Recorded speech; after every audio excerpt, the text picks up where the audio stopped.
Hi Mark, I am Kiwi. My number is 31. I am freshman. Today, the title is A Delightful Way to Teach Kids About Computers. The speaker is Liukas. Code is the next universal language. In the 70s, it was punk music that drove the world generation. In the 80s, it was probably money, but for my generation of people, software is the interface to our imagination and our world, and that means that we need a radically more diverse set of people to build those products. To not see computers as mechanical and lonely and boring and magic, to see them as things that they can tinker and turn around and twist and so forth. My personal journey into the world of programming and technology started at the tender age of 14. I had this mad teenage crush on an older man, and the older man in question just happened to be the then Vice President of the United States, Mr. Al Gore, and I did what every single teenage girl would want to do. I wanted to somehow express all of this love, so I built him a website. It's over here. And in 2001, there was no Tumblr, there was no Facebook, there was no Pinterest. So I needed to learn to code in order to express all of this longing and loving.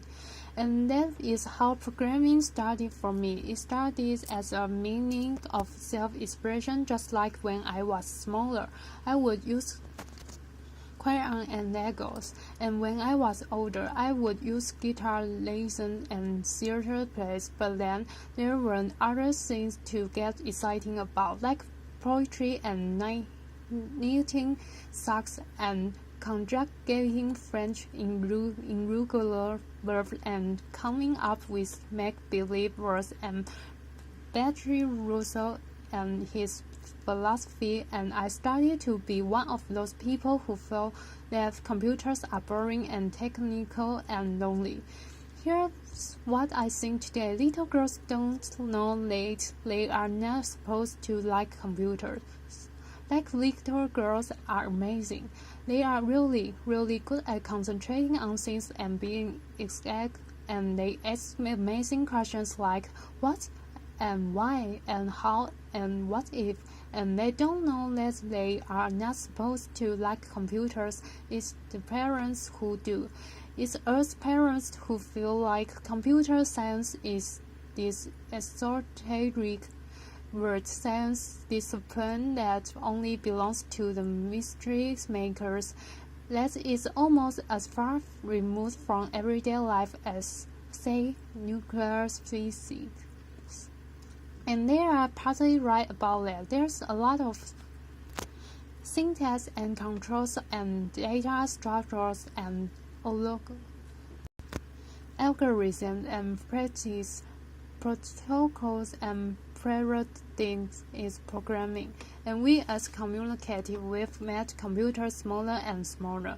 We've built lower and lower of abstraction on top of each other between the man and the machine, to the point that we no longer have any idea how computers work or how to talk to them. And we do teach our kids how the human body works. We teach them how the combustion engine function, and we even tell them that if you want to really be an astronaut, you can become one. But when the kids comes to us and asks, so what is a bubble sort of thing? Or how does the computer know what happens when I press play? How does it know which video to show? Or Linda, is internet a place we adults we grow utterly silent? It's magic, some of us say. It's too complicated, the others say. Well, it's neither. It's not magic and it's not complicated. It all just happened really, really, really fast. Computer scientists built these amazing, beautiful machines, but they made them very, very foreign to us. And also the language we speak to computers, so that we don't know how to speak to the computers anymore without our fancy user's interface. And that's why no one recognized that when I was conjugating French in regular verbs, I was actually practicing my pattern recognition skills. And when I was excited about knitting, I actually was following a sequence of symbolic commands, and they include loops inside of them. And that Bertrand Russell's lifelong quest to find an exact language between English and mathematics found its home inside of a computer. I was a programmer, but no one knew it.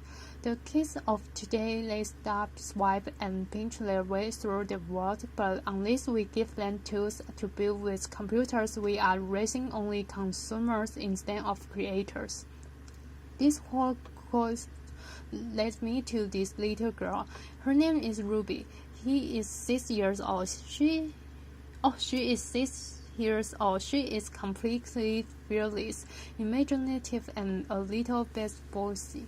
And every time I would run into a problem in trying to teach myself programming, like what is object-oriented design or what is garbage collection, I would try to imagine how a 6-year-old little girl would explain the problem. And I wrote a book about her, and I illustrated it, and the thing Ruby told me to go to like this. Ruby told me that you're not supposed to be afraid of the bugs under your bed. And even the biggest of the problems are a group of tiny problems stuck together. And Ruby also introduced me to her friends, the colorful side of the internet culture. She has friends like Snow Leopard, who is beautiful but doesn't want to play with the other kids. And she has friends like the green robot and are really friendly but super messy. And she has friends like Liukas the penguin, who's really ruthlessly efficient, but somewhat hard to understand, and idealistic, foxy, and so on. In Ruby's words, you learn technology through play. And for instance, computers are really good at repeating stuff. So the way Ruby would teach loops goes like this. This is Ruby's favorite dance move. It goes clap, clap, stomp, stomp, clap, clap, and jump. And you learn counter loops by repeating that 4 times, and you learn while loops by repeating that sequence while I'm standing on one leg, and you learn until loops by repeating that sequence until Mom gets really mad, laughter, and most of all, you learn that there are no really answers. When coming up with the curriculum for Ruby's world, I needed to really ask the kids how they see the world and what kind of questions they have, and I would organize playtesting sessions. I would start by showing the kids that these 4 pictures. I would show them a picture of a cat, a grocery store, a dog, and a toilet, and I would ask, which one of these do you think is a computer? And the kids would be very conservative and go, none of this is a computer. I know what a computer is. It's that glowing box in front of which Mom or Dad spends way too much time. But then we would talk and we would discover that actually a car is a computer. It has a navigation system inside of it. And a dog might not be a computer, but it has a color, and the color might have a computer inside of it. And grocery stores that have no many different kinds of computers, like the cashier system and the burger alarm. And kids, you know that in Japan, toilets are computers, and there's even hackers who hack them. Lecture. And we go further, and I give them these little stickers with an on-off button on them. And I tell the kids, today you have this magic ability to make everything in this room into a computer. And again, the kids go, sounds really hard, I don't know the right answer for this. But I tell them, don't worry, your parents don't know the right answer either. They've just started to hear about this thing called the Internet of Things. But you kids, you are going to be the one who are really going to live up in a world where everything is a computer. And then I had this little girl who came to me and took a bicycle lamp, and she said, this bicycle lamp, if it were a computer, it would change colors. And I said, that's a really good idea, but what else could it do? And she thinks and she thinks. She goes, if this bicycle lamp were a computer, we could go on a biking trip with my father, and we would sleep in a tent, and this biking lamp could also be a moving projector. And that's the moment I'm looking for, the moment when the kids realize that the world is definitely not really yet. That's a really awesome way of making the world more ready is by building technology, and that each one of us can be a part of that change. Final story. We also built a computer, and we got to know the basic CPU and the helpful IAM and ROM that helped it remember things. And after we've assembled our computer together, we also designed an application for it. And my favorite story is this little boy. He's 6 years old, and his favorite thing is the world is to be an astronaut.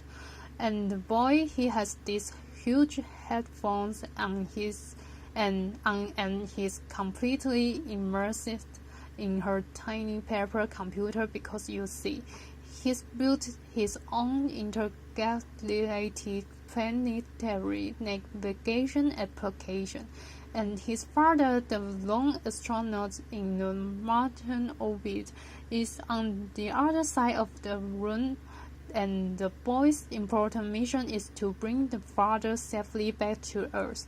And these kids are going to have a profoundly different views of the world and the way we built it with technology. Finally, the more approachable, the more inclusive, and the more diverse we make the world of technology, the more colorful and better the world will look like. So imagine with me for a moment a world where the story we tell about how things get made don't only include 20-something years old Silicon Valley boys, but also Kenyan girls and Norwegian librarians. Imagine a world where the little adult lovelace of tomorrow, who live in a permanent reality of wants and needs, they grow out to be very optimistic and brave about technology. They embrace the power and the opportunities and the limitation of the world. A world of technology that is wonderful, whimsical, and tiny bit world. When I was a girl, I wanted to be a storyteller. I love make-believe worlds, and my favorite things to do was to wake up in the morning in Moon Valley.